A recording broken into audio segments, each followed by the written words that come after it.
सारे जहां से अच्छा हिंदुस्तान हमारा, हिंदी है हम वतन है हिंदुस्तान हमारा।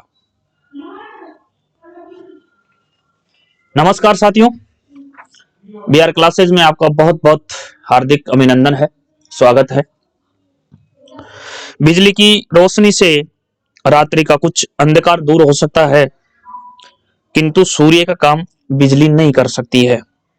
इसी बात हम विदेशी भाषा से सूर्य का प्रकाश नहीं कर सकते।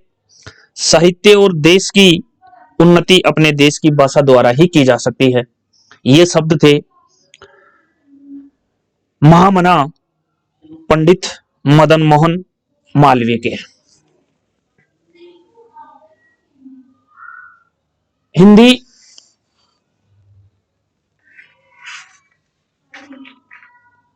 राजभाषा का ये वीडियो बीआर क्लासेज लेके आई है और राजभाषा का वीडियो अलग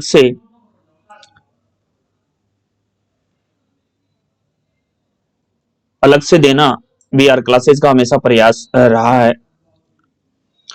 राजभाषा रेलवे एलडीसी परीक्षाओं के लिए रामबाण है, एक अति महत्वपूर्ण टॉपिक है और रेलवे कर्मचारी जितनी भी एलडीसी परीक्षाओं की तैयारी करते हैं रेलवे की, उनमें पेपर में राजभाषा का बहुत बड़ा योगदान है। 10% पेपर का 10% सीधा सीधा जो रेलवे एलडीसी का पेपर होता है उसमें 10% जो प्रश्न होते हैं, क्वेश्चन होते हैं, वो राजभाषा से संबंधित होते हैं। और राजभाषा एक अत्यंत इजी टॉपिक है। मात्र 1 या 2 दिन की तैयारी में आप राजभाषा में 10 में से 10 नंबर प्राप्त कर सकते हैं। और बीआर क्लासेज राजभाषा का वीडियो हमेशा से अलग से हम अपलोड करते रहे हैं और इस वीडियो में भी यही कोशिश की गई है कि राजभाषा का एक अलग से वीडियो दिया जाए और एक पूरा वीडियो दिया जाए। हम कोशिश ये कर रहे हैं इस वीडियो में कि राजभाषा का एक ही वीडियो हो और एक ही वीडियो में पूरी राजभाषा, जितने भी महत्वपूर्ण टॉपिक हैं राजभाषा से जो संबंधित प्रश्न आते हैं, उसका हमने एक ही वीडियो में सॉल्यूशन करने का प्रयास किया जा रहा है, ताकि राजभाषा के 10 प्रश्नों के लिए आपको इधर उधर नहीं भटकना पड़े और इस वीडियो को देखने के बाद आपके 10 में से 10 प्रश्न राजभाषा के सही हो जाएं। ऐसा प्रयास हमारा इस वीडियो में किया जा रहा है और ये अत्यंत महत्वपूर्ण पीडीएफ है और कोशिश की जा रही है कि इस वीडियो को देखने के बाद आपके 10 में से 10 प्रश्न सही होंगे। ऐसा हमारा प्रयास है। एक ही वीडियो में पूरी राजभाषा को लिया जा रहा है, इसके पार्ट नहीं बनाए जा रहे हैं। इस वीडियो में हम आपको पूरी राजभाषा की एक वीडियो के अंतर्गत पूरी राजभाषा को समाहित और जो 10 में से 10 प्रश्न हैं उनको करेक्ट करने का प्रयास किया जा रहा है। उम्मीद है आपको ये वीडियो पसंद आएगा। इस पीडीएफ में, इस वीडियो में यदि आपको लगता है कि कोई प्रश्न गलत है तो आप इसके लिए कमेंट्स कर सकते हैं और गृह मंत्रालय राजभाषा विभाग की जो ऑफिशियल साइट है www.rajbhasha.government.in पर दिए गए उत्तर को ही अधिकृत माना जाएगा।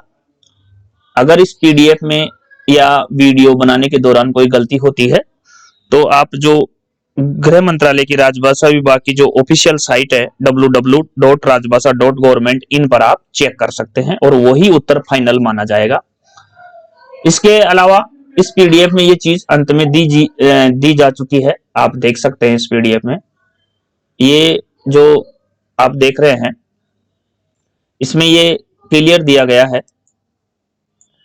कि उपयुक्त प्रश्नों के उत्तरों में किसी प्रकार की विसंगति होने पर गृह मंत्रालय राजभाषा विभाग की ऑफिशियल साइट www राजभाषा गवर्नमेंट इन पर दिए गए उत्तर को ही अधिकृत उत्तर माना जाए। तो चलो साथियों, आपके से 10 में से 10 नंबर लाने की कोशिश की जा रही है इस वीडियो के माध्यम से, ताकि आप इस वीडियो को देखने के बाद कहीं और पढ़ने की जरूरत नहीं पड़े, इस वीडियो से आपका काम हो जाए और इस पीडीएफ से आपके 10 में से 10% सही हो जाए, ऐसी कोशिश की जा रही है। तो ये वीडियो सभी रेल कर्मचारियों के लिए, जितने भी रेलवे कर्मचारी हैं जो एलडीसी परीक्षा की तैयारी करते हैं, चाहे वो जेई हो, वेलफेयर इंस्पेक्टर हो, ग्रुप बी ऑफिसर हो, या किसी भी प्रकार की जो एलडीसी इलेक्ट्रिक हो, मैकेनिकल हो, जो भी है, उनको 10 प्रश्नों का राजभाषा का सामना करना ही करना पड़ता है। और ये जो 10 प्रश्न है, ये आपके 60% क्रॉस करने में भी, 60% क्रॉस करने में भी काम आते हैं, और आपको मेरिट 90+ में भी पहुंचाने में भी सहायक होते हैं और इजी होते हैं। तो इन 10 प्रश्नों को कभी नहीं छोड़ना चाहिए, 10 प्रश्नों को वरीयता देनी चाहिए और 10 में से 10 सही करने की कोशिश करनी चाहिए, क्योंकि ये एक इजी टॉपिक है, आसानी से समझ में आता है, बहुत छोटा टॉपिक है। 1-2 दिन की तैयारी से आपके 10 में से 10 नंबर इसमें आ सकते हैं। तो चलिए हम शुरू करते हैं। सबसे पहले इसमें जो दिया गया है वो राजभाषा अधिनियम का टॉपिक है, 1963। राजभाषा अधिनियम 1963 ये 10 मई 1963 को बना था।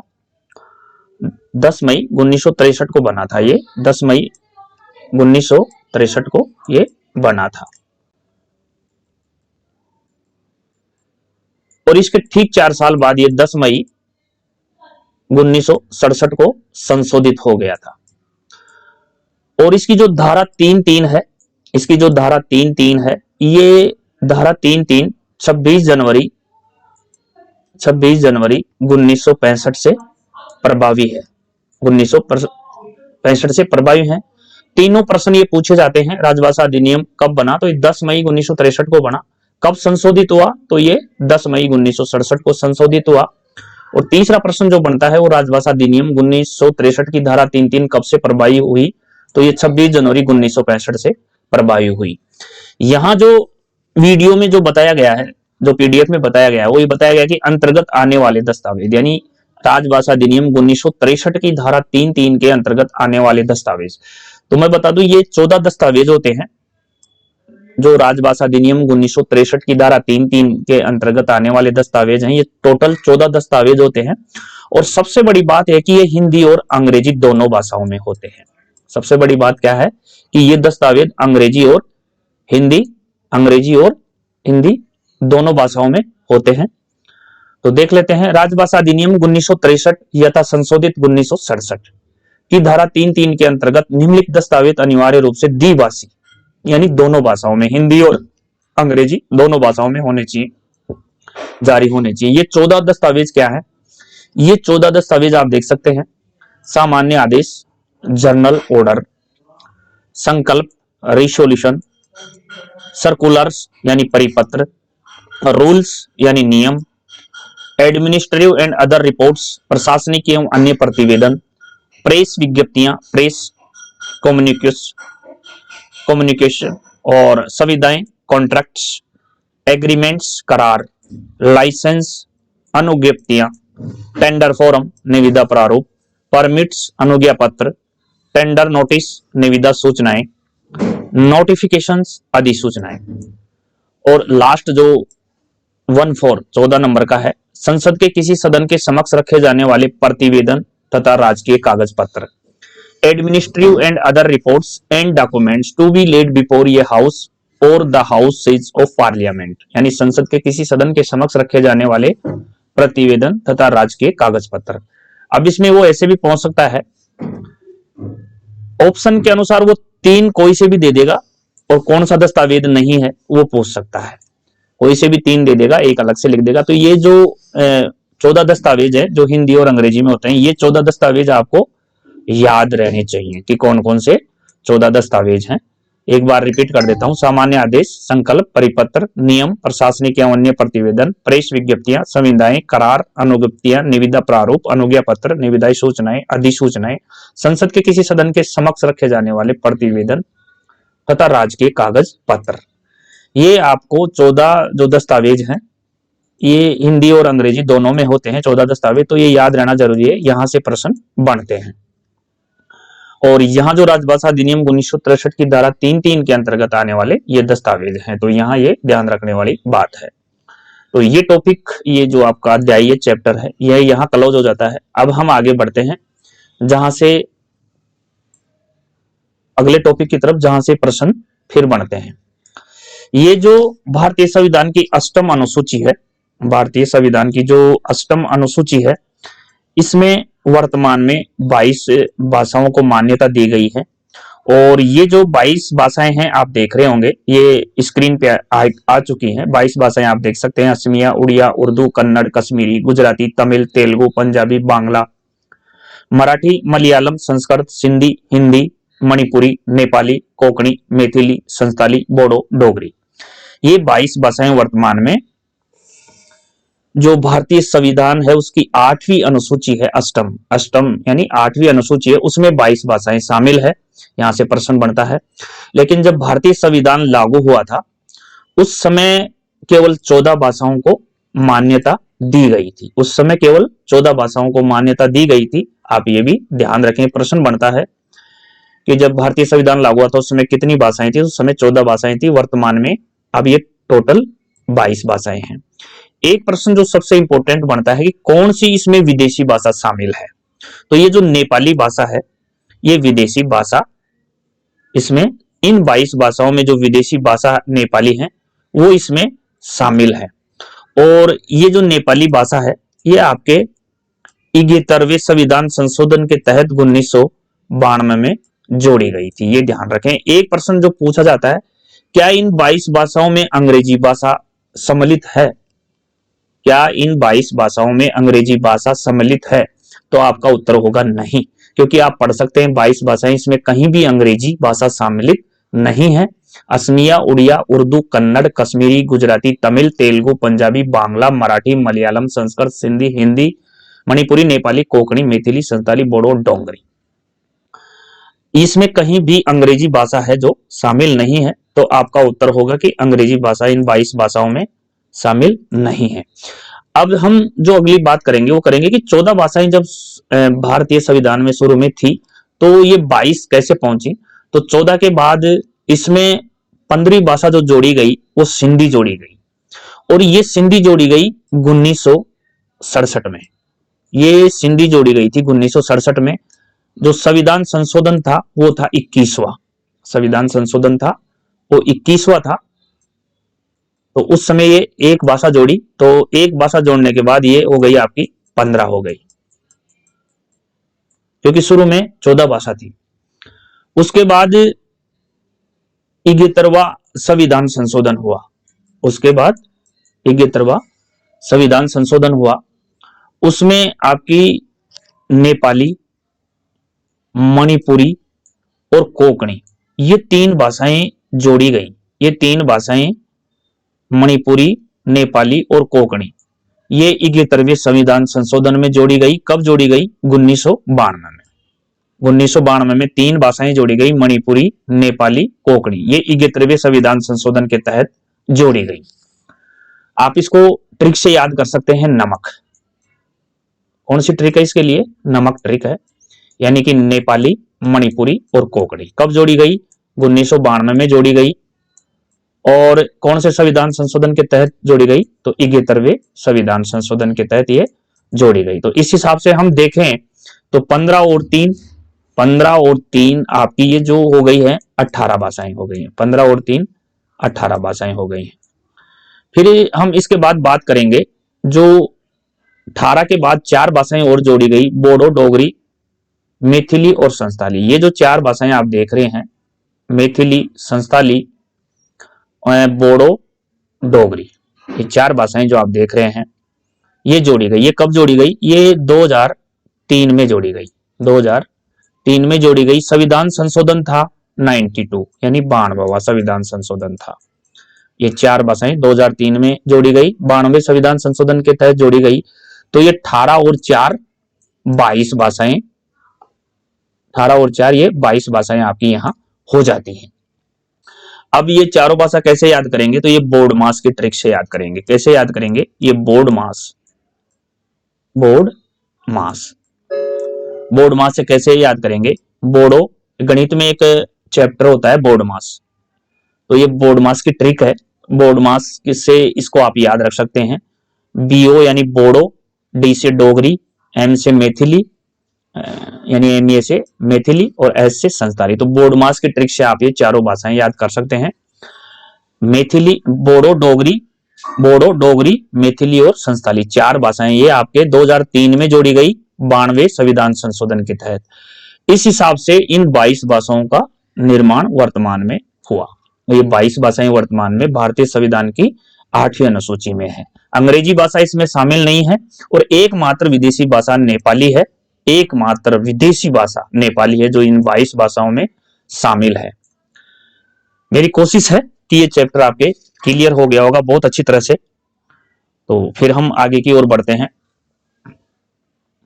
अब जो नेक्स्ट चैप्टर है वो है कै ख ग, यानी भाषा की दृष्टि से देश का वर्गीकरण 3 क्षेत्र में किया गया है। यहाँ इसको आप ए बी सी भी बोल सकते हैं और इसको आप एबीसी के अलावा इसको कै ख ग भी बोल सकते हैं।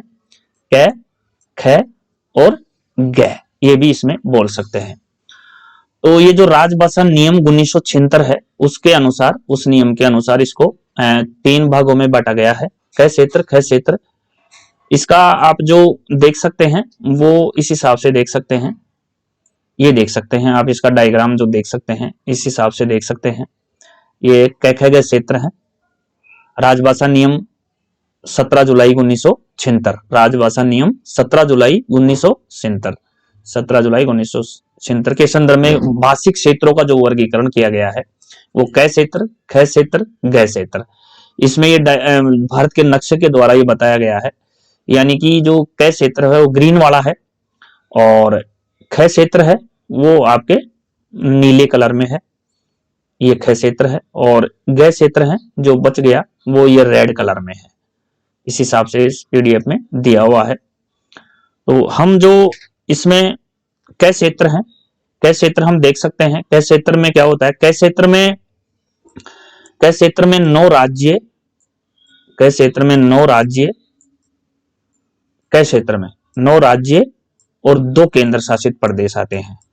तो ये कितने हो गए टोटल 11। और ख क्षेत्र में आपके 3 राज्य और 3 संघ राज्य क्षेत्रों यानी संघ शासित संघ राज्य क्षेत्र। तो ये आपके 3 और 3 6 यहां आते हैं। तो ये 11 और 6 17 तो ये हो गए। 17 के बाद जो बाकी बचे वो सारे ग क्षेत्र में आ जाते हैं। तो कै में 9 राज्य और 2 संघ शासित प्रदेश हैं वो इसमें आते हैं। इसमें अपन देख सकते हैं 9 में कौन कौन है। तो 9 में आपका देखिए, आप यहाँ देख सकते हैं कै क्षेत्र यहाँ दिखाया गया हरे कलर में। तो यहाँ पे आप बिहार देख सकते हैं, कै क्षेत्र में बिहार आता है, छत्तीसगढ़ आता है, हरियाणा आता है,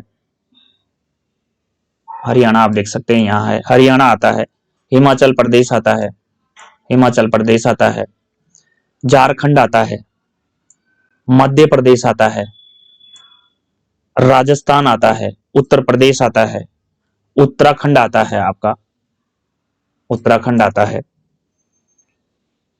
और अंडमान निकोबार द्वीप समूह, अंडमान निकोबार द्वीप समूह भी इसमें संघ राज्य क्षेत्र है। तो और दिल्ली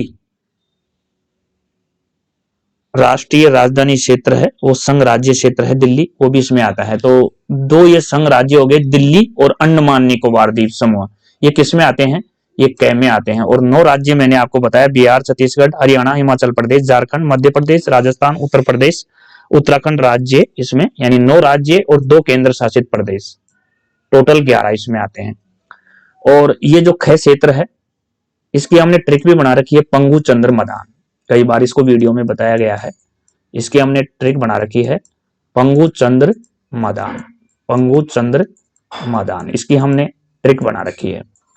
यानी कि पंजाब, गुजरात, चंडीगढ़, महाराष्ट्र और दादरा व नगर हवेली दमनदीप समूह।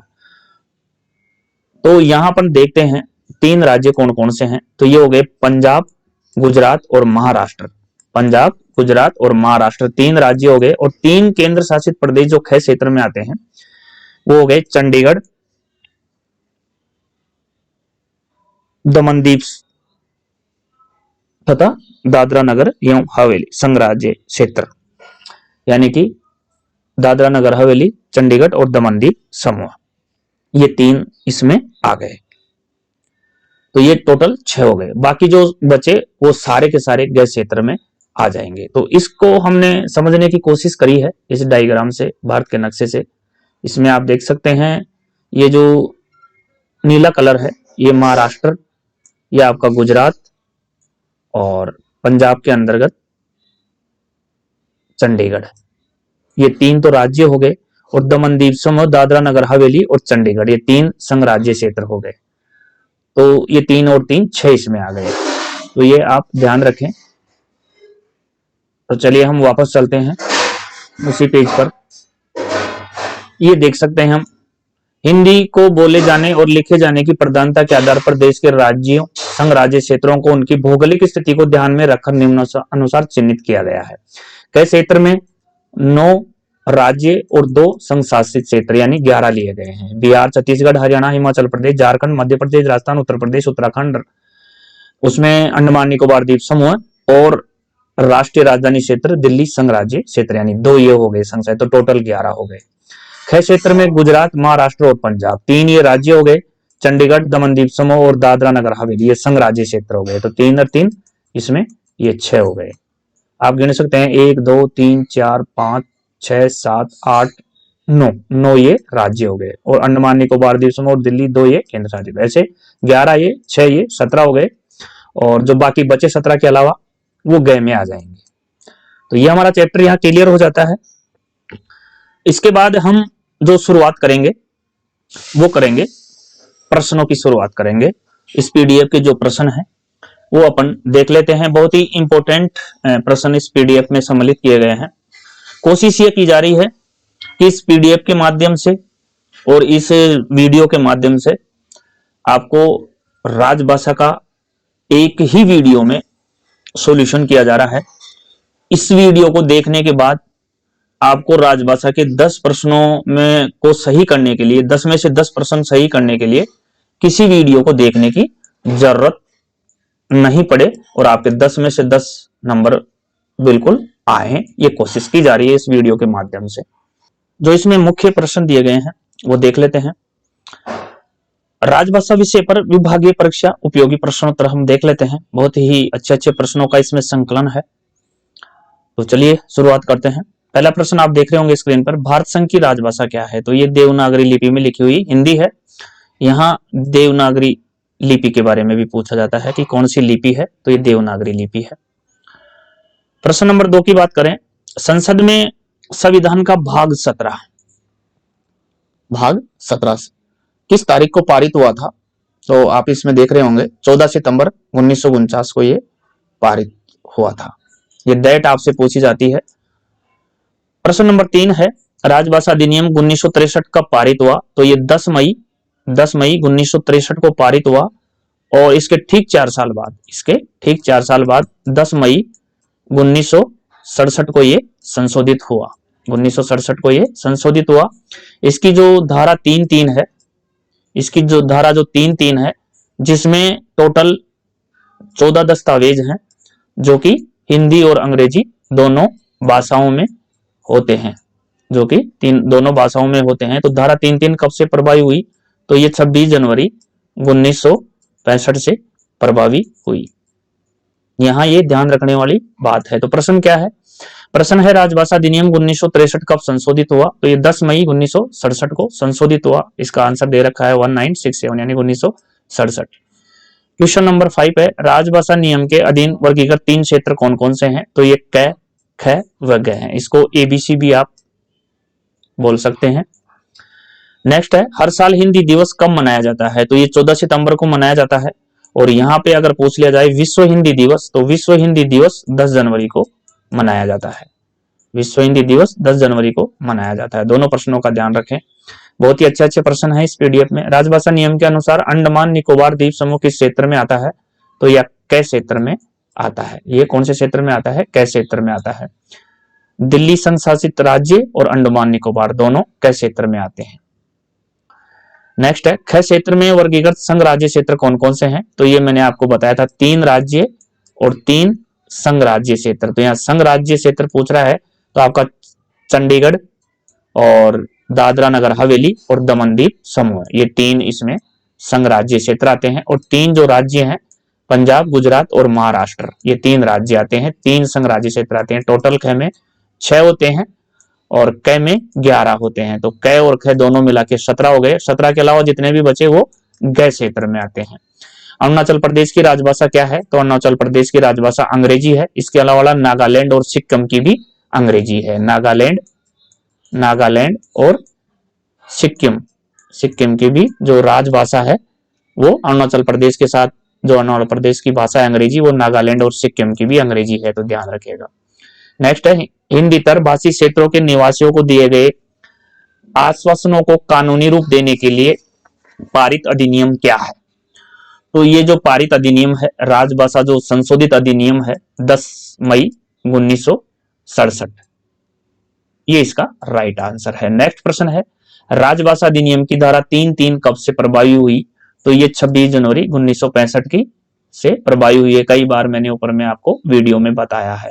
राजभाषा अधिनियम 1963 की धारा 4 किससे संबंधित है? तो ये संसदीय राजभाषा समिति के गठन से संबंधित है। संसदीय राजभाषा जो समिति है उसके गठन हुआ था इसकी धारा 4 के तहत, जो राजभाषा अधिनियम 1963 है।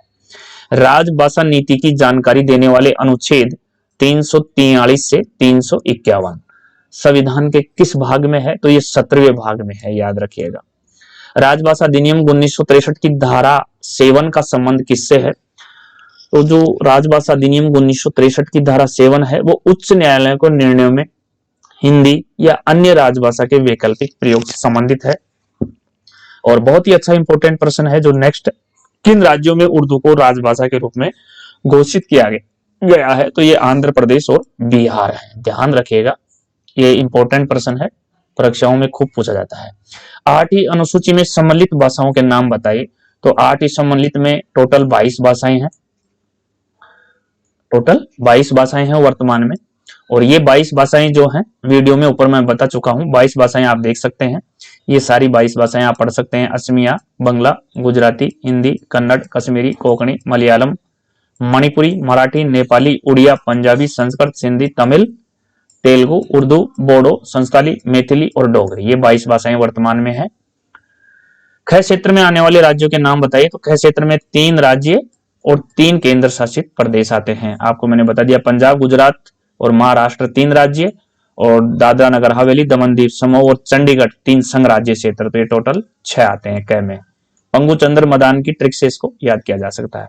फिलहाल संविधान की 8वीं अनुसूची में कितनी भाषाएं हैं? तो फिलहाल 22 भाषाएं हैं, जो मैंने आपको ऊपर वीडियो में बताया। संविधान के भाग 5 में राजभाषा नीति संबंधित उपबंध किस अनुच्छेदों में है? तो भाग 5 120 के लिए है, और भाग जो 6 है वो 210 है। 200 अनुच्छेद 120 में भाग 5 आता है, और जो 210 है उसमें भाग 6 आता है। ये दोनों यहां ध्यान रखें। और जो भाग 17 है उसमें आपके जो अनुच्छेद है 343 से 351, 343 से 351 जो अनुच्छेद है वो भाग 17 से है। अनुच्छेद जो 6 है वो 210 से है, और भाग जो 5 है यानी कि 120 जो अनुच्छेद है वो भाग 5 से है। यानी कि यहाँ इंपॉर्टेंट क्या हुआ? यहाँ इंपॉर्टेंट है आपका भाग 5 है वो अनुच्छेद 120, भाग 6 वो अनुच्छेद 210, और भाग जो 17 है वो आपके 343 से 351।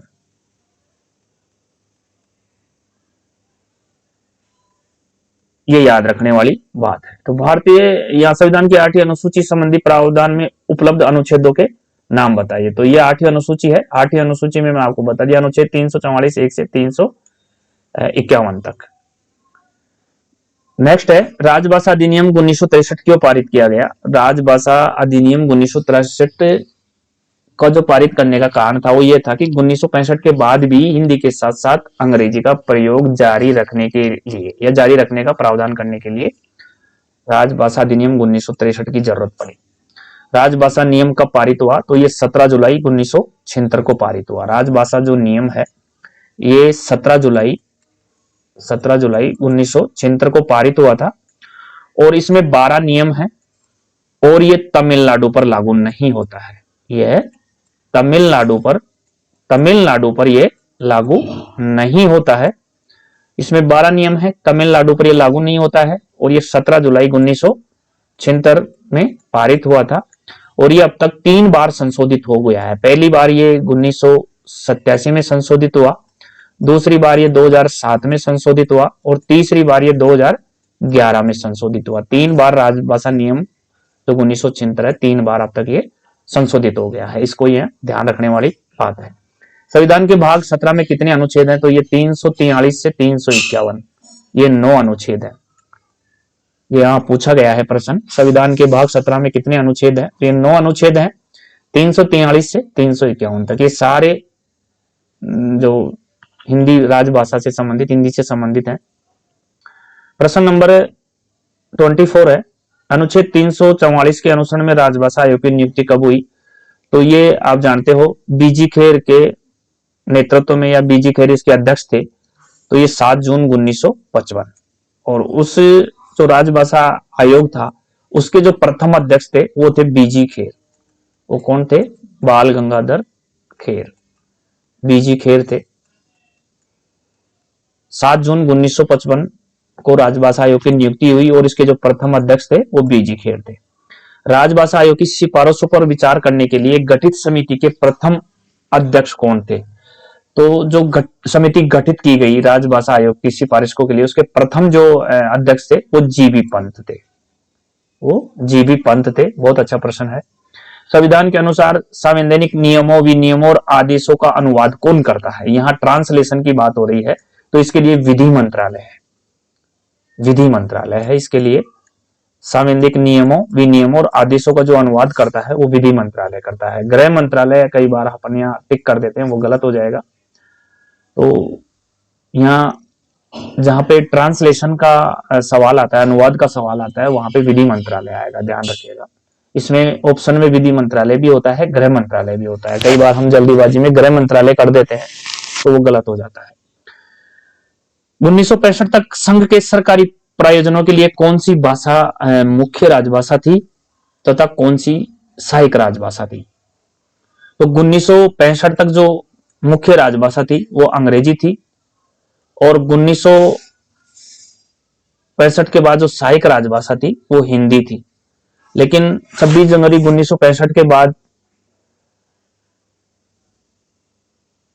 हिंदी को मुख्य राजभाषा बना दिया गया और सहायक अंग्रेजी को बना दिया गया। ये ध्यान रखने वाली बात है। भाग 5 में कौन सा अनुच्छेद, भाग 6 में कौन सा है मैंने बता दिया। भाग 5 के लिए 120 है और भाग 6 के लिए 210 है और भाग 17 के लिए 343 से 351 तक, यानी 9 अनुच्छेद है। 351 तक 9 अनुच्छेद है। तो यहाँ ये याद रखें। और बहुत ही ऐसा प्रश्न है, कई बार परीक्षाओं में पूछा जा रहा है रेगुलर। वर्ष 1973 में गठित पहली रेलवे हिंदी सलाहकार समिति की अध्यक्षता की थी तो ये श्री ललित नारायण मिश्र ने की थी। वर्ष 1976 में गठित संसदीय राजभाषा समिति के अध्यक्ष कौन थे? तो संसदीय राजभाषा समिति के जो अध्यक्ष बने थे उस समय के तत्कालीन गृह मंत्री श्री ओम मेहता थे। नेक्स्ट है 32, संसदीय राजभाषा समिति की कौन सी समिति प्रतिवेदन का मसौदा तैयार करती है? संसदीय राजभाषा समिति की आलेख एवं साक्ष्य उप समिति, संसदीय राजभाषा समिति की जो प्रतिवेदन का जो मसौदा तैयार करते हैं वो संसदीय राजभाषा समिति की आलेख एवं साक्ष्य उप समिति करती है। नेक्स्ट प्रश्न है, राष्ट्रपति के 1952 के आदेशों के अनुपालन के लिए रेलवे बोर्ड में किस शाखा में हिंदी साहित्य के एक पद का सृजन हुआ था। तो ये रेलवे बोर्ड की सामान्य शाखा में हुआ था 1952 में। रेलवे बजट का हिंदी अनुवाद सबसे पहले कब तैयार हुआ? तो रेलवे बजट का जो हिंदी अनुवाद सबसे पहले तैयार हुआ वो 1956 में हुआ, और उस समय रेल मंत्री थे लाल बहादुर शास्त्री, स्वर्गीय श्री लाल बहादुर शास्त्री जी उस समय रेल मिनिस्टर थे, और इसका जो अनुवाद का काम हुआ वो 1956 में हुआ। रेलवे बोर्ड में हिंदी अनुभाग का गठन 1960 में हुआ था। ये ईयर आपको यहां याद रखना है। नेक्स्ट प्रश्न है, कै क्षेत्र के अंतर्गत आने वाले राज्य कौन कौन से हैं? तो कै क्षेत्र के अंतर्गत मैंने बताया टोटल 11 है, जिनमें 9 राज्य हैं और 2 केंद्र शासित प्रदेश हैं, जिसमें आपका अंडमान निकोबार द्वीप समूह और संघ राज्य क्षेत्र दिल्ली है केंद्र शासित। तो ये आपका दिल्ली और अंडमान निकोबार द्वीप समूह 2 तो ये हो जाएंगे, और 9 राज्य आप देख सकते हैं इसमें बिहार, झारखंड, दिल्ली, हरियाणा, हिमाचल प्रदेश, मध्य प्रदेश, छत्तीसगढ़, राजस्थान, उत्तर प्रदेश, और इसमें उत्तरांचल। ये 9 है। 1 2 3 4 5 6 7 8 सॉरी 1 2 3 4 5 6 7 8 9 ये संघ शासित है। 9 यहाँ उत्तरांचल सहित होते हैं। दिल्ली संघ राज्य है और ये अंडमान निकोबार, ये 2 संघ शासित है, यानी 11 9 और 2 11 हो जाते हैं। अब जो बाकी बचे वो सारे गै क्षेत्र के अंतर्गत आने वाले राज्य कौन कौन से हैं? तो जो कै और ख क्षेत्र में के अलावा जितने भी बचते हैं वो सारे गै में आ जाते हैं। गै में आप देख सकते हैं तमिलनाडु, केरल, कर्नाटक, आंध्र प्रदेश, ओडिशा, पश्चिमी बंगाल, गोवा, जम्मू कश्मीर, असम, नागालैंड, मेघालय, अरुणाचल प्रदेश, सिक्किम, त्रिपुरा, मिजोरम, मणिपुर, पांडिचेरी, संघ राज्य क्षेत्र और लक्षद्वीप। यानी कहने का मतलब यह है कि यदि आपको कै और ख के यानी कि 11 और 6 ख के 17 याद हो जाते हैं, तो ये जो इन 17 के अलावा जो बाकी बचते हैं वो सारे गै में आते हैं। तो फिर गै वाले को आपको याद करने की जरूरत यहाँ नहीं है, आप कै और ख के याद कर लीजिए, जो बाकी बचते हैं वो सारे गै में आ जाते हैं।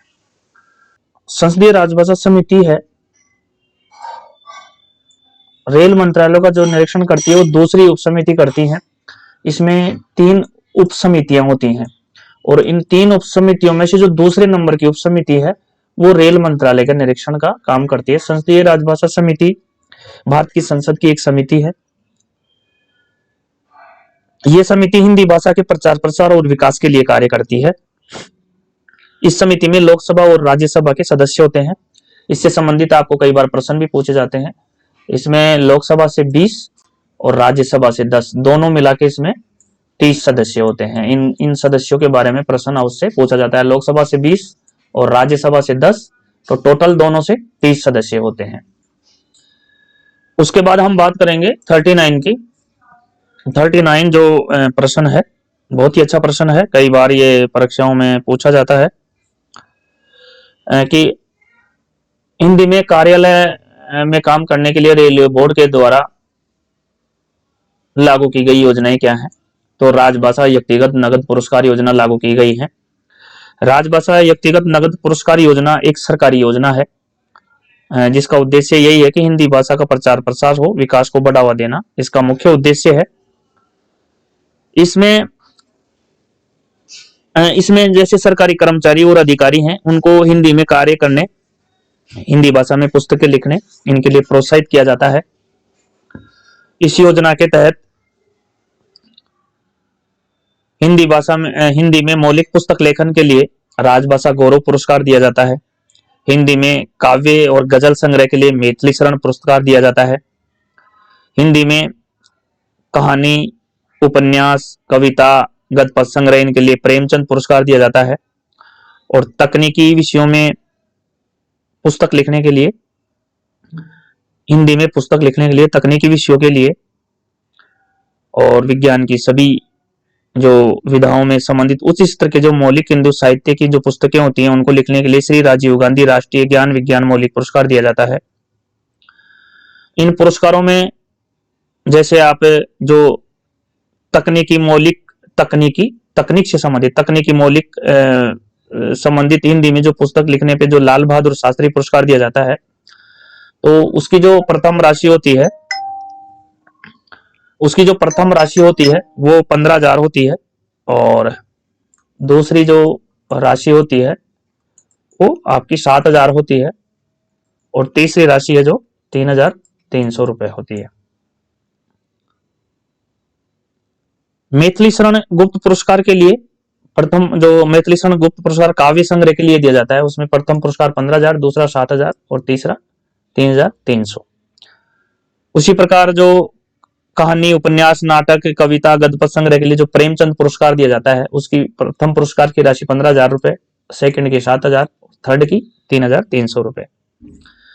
वैसे ही जो इंदिरा गांधी राजभाषा पुरस्कार दिया जाता है, इंदिरा गांधी राजभाषा पुरस्कार की राशि भी प्रथम की आपको दी जाती है 60,000, दूसरे की 45,000 और तीसरे की 30,000। और प्रोत्साहन पुरस्कार भी इसमें दिया जाता है जो 15,000 का होता है। उसी प्रकार जो राष्ट्रीय ज्ञान विज्ञान के लिए मौलिक स्तर का पुरस्कार, लेखन पुरस्कार दिया जाता है, श्री राजीव गांधी राष्ट्रीय ज्ञान विज्ञान मौलिक पुस्तक लेखन के लिए दिया जाता है, जिसको गौरव पुरस्कार बोला जाता है। उस गौरव पुरस्कार के लिए जो प्रथम पुरस्कार है वो मौलिक पुस्तक लेखन के लिए दिया जाता है, हिंदी में मौलिक पुस्तक लेखन के लिए 2 लाख रुपए है। और जो सेकंड पुरस्कार है वो आपका 1,25,000 रुपए है और थर्ड पुरस्कार है वो आपका 75,000 रुपए है। और इसमें 10 व्यक्तियों को 10,000 का सांत्वना पुरस्कार भी दिया जाता है, तो ये ध्यान रखें। नेक्स्ट प्रश्न है, प्रबोध, प्रवीण और प्राज्ञ परीक्षाएं पास करने के लिए मिलने वाली पुरस्कार राशि क्या है? तो इसमें प्रबोध, प्रवीण और प्राज्ञ, यह जो परीक्षाएं हैं, प्रबोध, प्रवीण और प्राज्ञ, ये जो पाठ्यक्रम है, जो 3 भारत सरकार द्वारा सरकारी कर्मचारियों के लिए जो 3 पाठ्यक्रम चलाए जाते हैं, ये 3 पाठ्यक्रम चलाए जाते हैं, ध्यान रखिएगा। ये पूछा जाता है प्रबोध, प्रवीण और प्राज्ञ। प्रबोध प्राइमरी लेवल का होता है और प्रवीण जो है वो मिडिल लेवल का होता है और प्राज्ञ होता है वो सेकेंडरी लेवल का होता है। यानी कि अपन बात करें पहली से 5वीं तक ये प्रबोध होता है और 6ठी से 8वीं तक ये आपका प्रवीण होता है और 9 से 10वीं ये प्राज्ञ होता है सेकेंडरी लेवल का। तो ये 3 पाठ्यक्रम है। जो पारंगत है वो इसी प्राज्ञ में आता है। इनके कार्य दिवस की बात करें तो प्रबोध का 25 होता है, प्रवीण का 20 होता है और प्राज्ञ का 15 होता है, ध्यान रखिएगा। तो ये है, तो ये जो परीक्षाएं पास करने पर जो मिलने वाली राशियां हैं उनका है, यदि इसमें आप 70% से ऊपर लाते हैं तो प्रबोध के लिए 1600 है, प्रवीण के लिए 1800 है, प्राज्ञ के लिए 2400 है, ये राशियां पूछी जाती हैं। और 60 से 70 के बीच यदि आप लाते हैं, अंक लाते हैं, तो प्रबोध के लिए 800 रुपए है, प्रवीण के लिए 1200 है और प्राज्ञ के लिए 1600 है, यानी 400 रुपए का डिफरेंस इनमें चल रहा है। उसी प्रकार 55 से 60 के बीच अंक लाते हैं तो इसमें 200 रुपए का डिफरेंस चल रहा है। 400 प्रबोध के लिए है, 600 प्रवीण के लिए है और 800 प्राज्ञ के लिए है। सबसे ज्यादा जो पूछा जाता है वो 70% का पूछा जाता है, प्राज्ञ का पूछा जाता है। एक तो 2400 रुपए मोस्ट इंपोर्टेंट सबसे ज्यादा ये पूछा जाता है, प्रबोध और प्रवीण का भी पूछ लिया जाता है। ये ज्यादा सबसे ज्यादा 70% या 70 से अधिक अंक प्राप्त करने पर पूछा जाता है, ये याद रखें। और सबसे ज्यादा याद रखें प्राज्ञ का, ये 2400 रुपए पूछे जाते हैं इसमें। प्रबोध और प्रवीण का भी आपको याद रखना है। उसके बाद हम बात करेंगे 41 राजभाषा विभाग के रा भा काश से क्या तात्पर्य है? तो ये रा से राजभाषा, का से कार्यान्वयन और से समिति, राजभाषा कार्यान्वयन समिति होता है इसका। केंद्र सरकार के कर्मचारियों के लिए कितने पाठ्यक्रम है? तो 3 पाठ्यक्रम है, प्रबोध, प्रवीण और प्राज्ञ, और पारंगत भी प्राज्ञ के अंतर्गत ही आता है। तो 3 ही पाठ्यक्रम है, प्रबोध, प्रवीण और प्राज्ञ। केंद्र सरकार के कर्मचारियों के लिए निर्धारित प्रारंभिक पाठ्यक्रम है वो प्रबोध है, प्रारंभिक पाठ्यक्रम है प्रबोध है। इसका कार्य दिवस 25 दिन का होता है, प्राइमरी लेवल का होता है, कक्षा 1 से 5 तक प्राइमरी लेवल का ये पाठ्यक्रम होता है।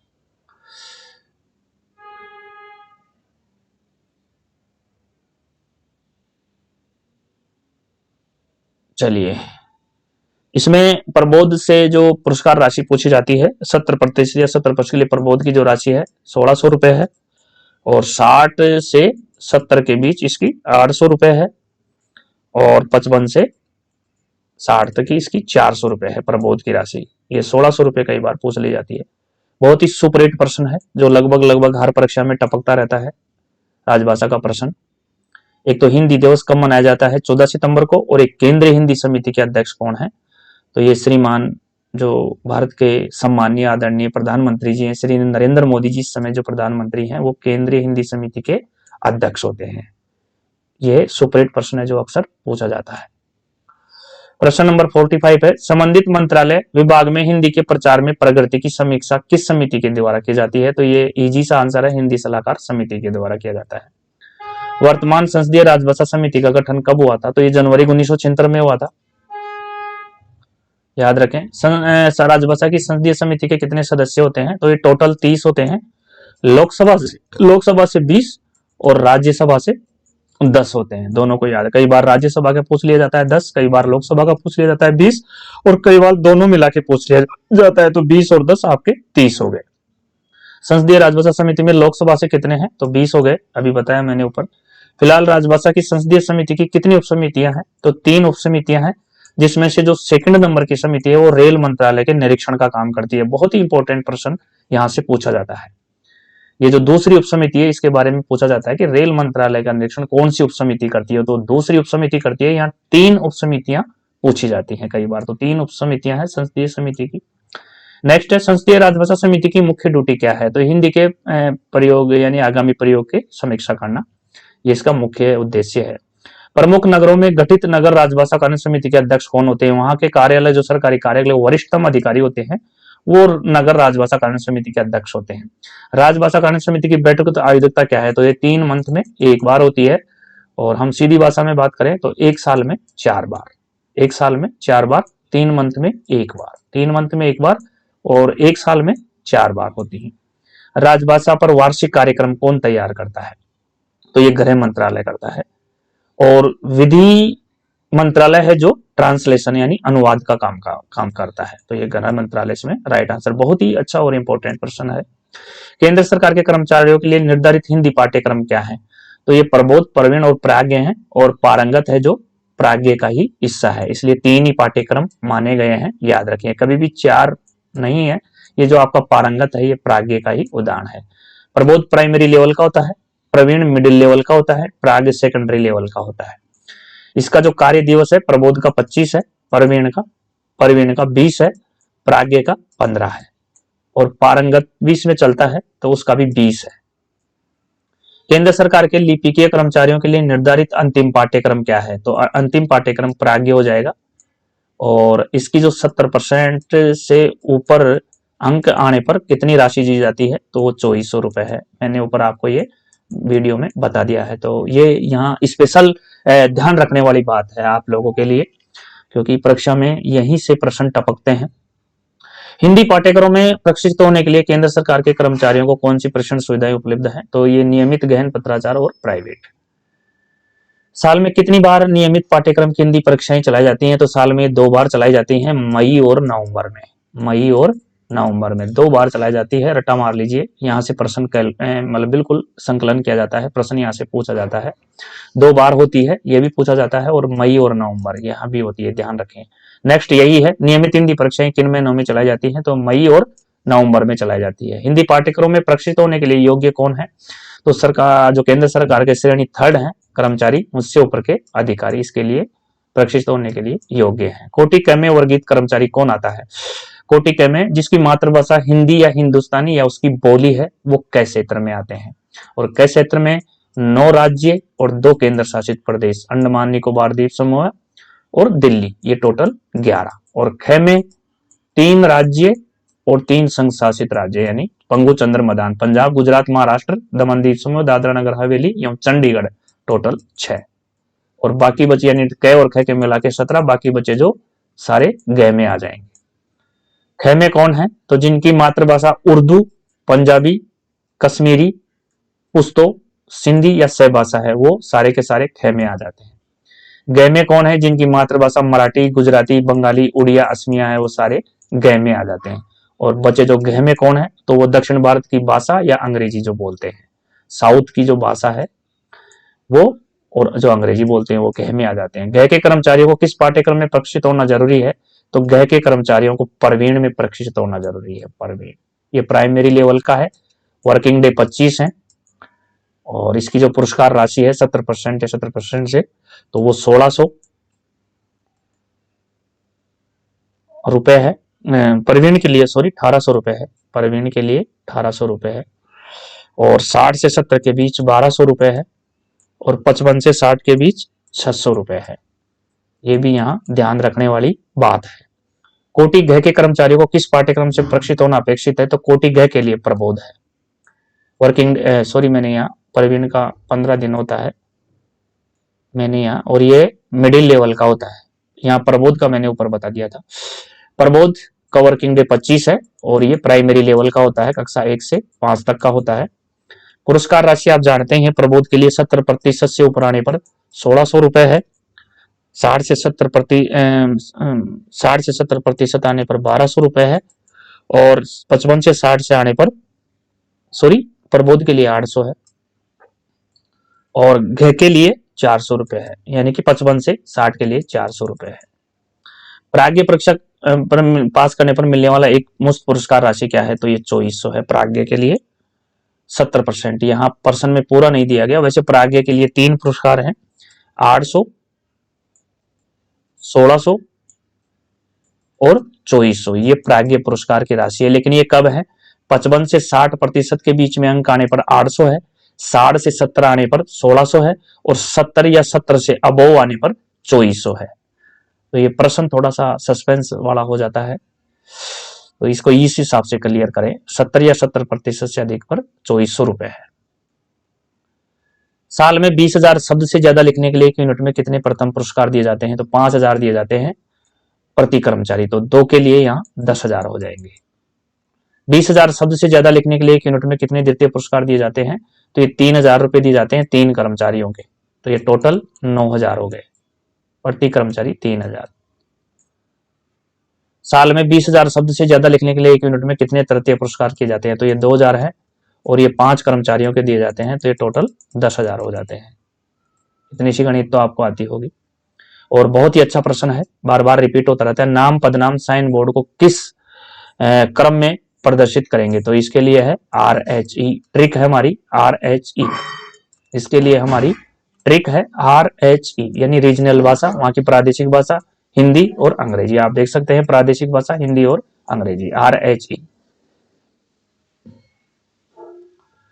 आम जनता द्वारा प्रयोग किए जाने वाले फार्मों को किस क्रम में तैयार किया जाता है? तो इसके लिए भी RHE ट्रिक लागू होती है, यानी त्रिभाषा, वहां की प्रादेशिक हिंदी और अंग्रेजी। रबड़ मोरों को किस प्रकार तैयार किया जाता है? तो इसके लिए HE ट्रिक होती है, यानी कि हिंदी और अंग्रेजी द्विभाषी रूप में, एक लाइन हिंदी में एक लाइन अंग्रेजी में। तो ये हिंदी और अंग्रेजी द्विभाषी रूप में यहाँ का राइट आंसर हो जाएगा। रबड़ मोरों को किस प्रकार तैयार किया जाता है? नेक्स्ट है 73 है, प्रबोध, प्रवीण और प्राज्ञ परीक्षाएं निजी तौर पर उत्तीर्ण करने पर मिलने वाली एक मुफ्त पुरस्कार राशि क्या है? प्रबोध के लिए 1600 रुपए है, और प्रवीण के लिए यहाँ 1800 रुपए है, संशोधित कर लीजिएगा, 1800 रुपए है, और प्राज्ञ के लिए 2400 रुपए है। नेक्स्ट है हिंदी टंकण परीक्षा निजी तौर से उत्तीर्ण करने पर मिलने वाला एक मुफ्त पुरस्कार राशि क्या है? तो हिंदी टंकण के लिए 1600 रुपए है। अष्टम अनुसूची में शामिल विदेशी भाषा कौन सी है? तो अष्टम सूची में टोटल 22 भाषाएं हैं, आप सभी जानते हैं। 22 भाषाओं में अंग्रेजी शामिल नहीं है, इंग्लिश है वो शामिल नहीं है, और एकमात्र विदेशी भाषा है नेपाली, जो इन 22 भाषाओं में शामिल है। नेपाली शामिल है, यानी है, इन 22 भाषाओं में नेपाली भाषा है, ये एकमात्र विदेशी भाषा है, और अंग्रेजी भाषा इसमें शामिल नहीं है। ये याद रखने वाली बात है। उसके बाद हम बात करेंगे 76 की। केंद्र सरकार के कर्मचारियों के लिए कौन सा मंत्रालय कार्यालय हिंदी परीक्षाएं आयोजित करता है? हिंदी शिक्षण योजना के अंतर्गत गृह मंत्रालय का जो राजभाषा विभाग है वो केंद्र सरकार के कर्मचारियों के लिए हिंदी परीक्षाएं आयोजित करता है। एक मुफ्त पुरस्कार के लिए कौन अर्हक होंगे? ऐसे कर्मचारी जो हिंदी परीक्षा प्राइवेट तौर पर पास करते हैं, वो एक मुफ्त पुरस्कार के लिए पात्र होंगे। स्टेशन उद्घोषणाओं को किस भाषा के क्रम में करना है? इसके लिए भी हमारी RHE ट्रिक काम करती है।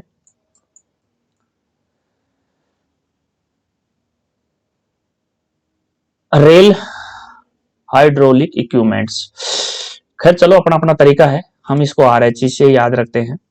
इसके लिए रीजनल लैंग्वेज है, जिसको प्रादेशिक भाषा बोली जाती है, और H से हिंदी है और E से इंग्लिश है। तो ये क्रम आपका यहाँ ट्रिक है RHE। तो यहाँ बोलते नहीं है इससे, RHE से यहाँ रीजनल भाषा हो जाएगी, यानी प्रादेशिक भाषा हो जाएगी। हिंदी ऐसे हिंदी हो जाएगी और इससे इंग्लिश हो जाएगी। तो ये प्रादेशिक हिंदी और अंग्रेजी। तो ये आपका स्टेशन घोषणाओं का जो भाषा क्रम रहता है वो इसी प्रकार रहता है। पहले वहाँ की लोकल भाषा के उद्घोषणा किया जाता है, फिर हिंदी में किया जाता है, फिर अंग्रेजी में किया जाता है। 79 है, गाड़ियों के पैनल बोर्ड को किस प्रकार प्रदर्शित किया जाता है। इसके लिए भी हमारी RHE ट्रिक, यहाँ जितने भी हैं सारी RHE ट्रिक के अंतर्गत आते हैं। तो ये इस ट्रिक को आप रट लीजिए, रेल हाइड्रोलिक इक्विपमेंट्स। तो ये ट्रिक बनाई गई है याद रखने के लिए। तो यहाँ प्रादेशिक हो गया, हिंदी हो गया, अंग्रेजी हो गया। इस ट्रिक से आप इसको याद कर सकते हैं। गाड़ियों के पैनल बोर्ड को किस प्रकार प्रदर्शित किया जाता है, तो पहले वहां की लोकल लैंग्वेज जो प्रादेशिक भाषा है, फिर हिंदी है, फिर अंग्रेजी है।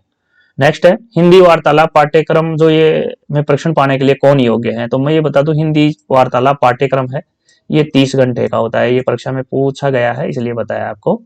तो ये 30 घंटे का होता है। इसमें प्रशिक्षण पाने के लिए कौन योग्य है, तो चालू लाइन के सभी कर्मचारी जो आम जनता से सीधे संपर्क में रहते हैं। इसके लिए आप जो वर्ग 4 के कर्मचारी सहित इसमें शामिल हैं, ये ध्यान रखने वाली बात है। केंद्र सरकार के अधिकारी कर्मचारी को हिंदी प्रशिक्षण क्यों दिया जाता है, ताकि वो दिन प्रतिदिन कार्यालयों में हिंदी का प्रयोग करें, हिंदी को बढ़ावा दे, हिंदी का विकास करें, हिंदी को का प्रयोग ज्यादा से ज्यादा कार्यालयों में हो। इसके लिए केंद्र सरकार के जो अधिकारी और कर्मचारी हैं उनको हिंदी में प्रशिक्षण दिया जाता है। बहुत ही अच्छा प्रश्न है। हिंदी वार्तालाप पाठ्यक्रम की अवधि क्या है, तो मैंने अभी ऊपर बताया 30 घंटे है, जो आपके ऑप्शन में मतलब उत्तर में दिया हुआ है। कार्यालय में प्रशिक्षित होने के लिए कौन कौन योग्य है, सभी श्रेणी के कर्मचारी और राजपत्रित अधिकारी जिन्हें हिंदी का कार्य साधक ज्ञान और प्रवीणता प्राप्त है, वो कार्यशाला में प्रशिक्षित होने के लिए योग्य है।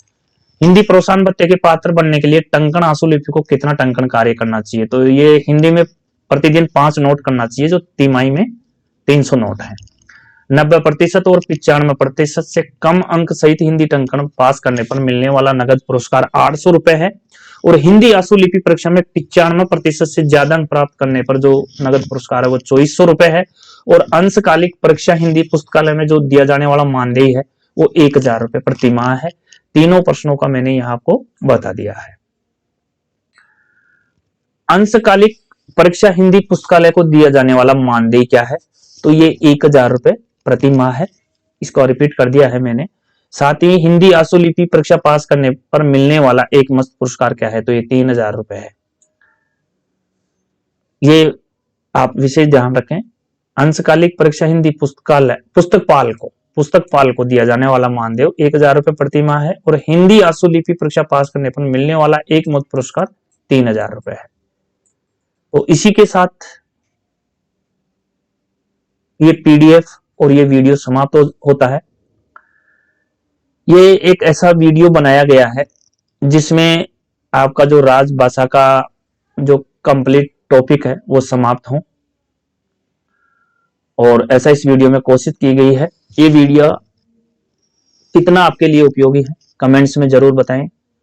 चैनल को सब्सक्राइबर्स नहीं किया है तो सब्सक्राइब्स कर लें, अधिक से अधिक शेयर करें, और लाइक का बटन तो आप मार ही दीजिए।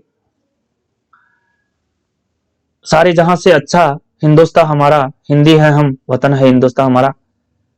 तो जय हिंद, जय रेलवे, जय भारत। हम फिर मिलेंगे एक नए वीडियो में, एक नई ऊर्जा के साथ, एक नए टॉपिक के साथ, एक नए पेपर के साथ।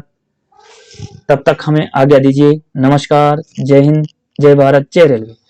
और साथ ही में आपको बता दें, आपको एनी इंक्वायरी 24 आवर्स किसी भी प्रकार की जानकारी के लिए, PDF के लिए, नोट्स के लिए, पेपर्स के लिए, क्लासेस से संबंधित जानकारी के लिए एनी टाइम आप 24 आवर्स इन नंबरों पे आप कांटेक्ट कर सकते हैं, कॉल या मैसेज छोड़ सकते हैं।